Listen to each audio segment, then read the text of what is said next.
Мында бар нәрсем сіздермен Бекасым. Бүгінгі видеода мен сіздерге Jurassic World немесе парк ойыны туралы, яғни ойын емес, кино туралы айтатын боламыз. Бүгінгі айтпақшы достар, видео шықпалы көп болды, кешірім сұраймын. Достар, киноны шығарған Universal. Қысқаша кино туралы айтатын болсам, былай. 1993 жылы алғаш рет Jurassic Park есімді кино шығады. Және бұл кино өте атақты, керемет болады. Себебі бұл кино өте жақсы жасалған өзінің кезеңінде. Және келесі кино араға 4 жыл, 4 емес, 5-6 жыл салып, 1997 жылы Jurassic Park 2 шығады. Және бұл фильм маған қатты ұнады деп айта алмаймын, бірақ 8-де 10 беремін. Келесі бөлім 2001-де шығады. Бұл кино туралы айтатын болсам, бұл общем ең жақсы бөлімдер деп айта аламын.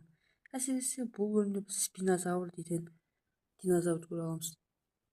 Келесі бөлімді айтатын болсақ, араға 14 жыл салып, Jurassic Park 4 емес, Jurassic World шығады.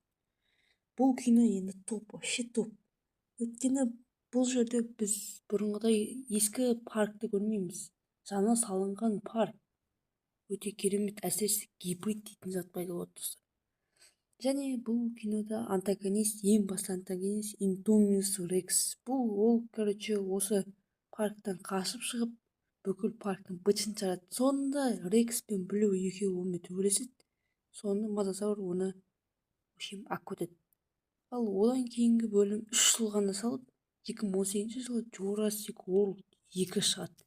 Бұл кинода біз деген бұрынғы бұзылған саябақтағы жануарларды басқа бір жерге аудару туралы ойлар айтатын болады. Және новый гибрид, супер гибрид интерапторды көретін боламыз.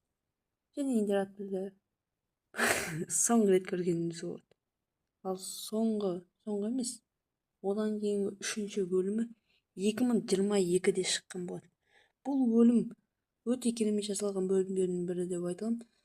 Және де осы жерде біз ескі баяғы кейіпкерлерді көре аламыз. Мысалы, Jurassic Park болған ескі басты кейіпкерлерді. Ал соңғысы шыққан киносы осы 2000 қазіргі жыл емес, енді 2025-те шықты.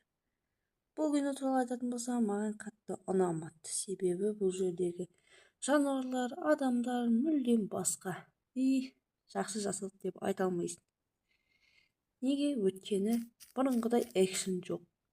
Динозаврлар мутант. Общем, говно деп айта берсем де болады. Бұл бөлімде біз Дирекс дейтін жануарды көре аламыз, яғни бұл мутант.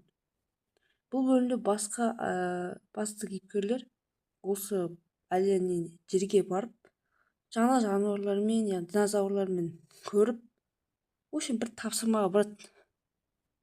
Қысқаша сюжет туралы айтатын болсам, сюжет ұзақ по идее. Бірақ айтып берейін дейсің, жарайды. Қысқаша бұл жердің сюжеті мынандай: динозаврлар паркі болады, ол бұзылады, сосын ол жердегі динозаврлар қашып кетеді.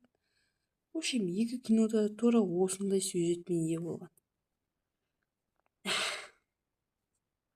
Сіздермен болған мен Бекас кезет, және соңғы күндері видео шықпай кеткен себебі идея жоқ. Сау болыңыздар және арнаға тіркеліңіздер. 70 подписчикке 70 подписчикке тез жетейік.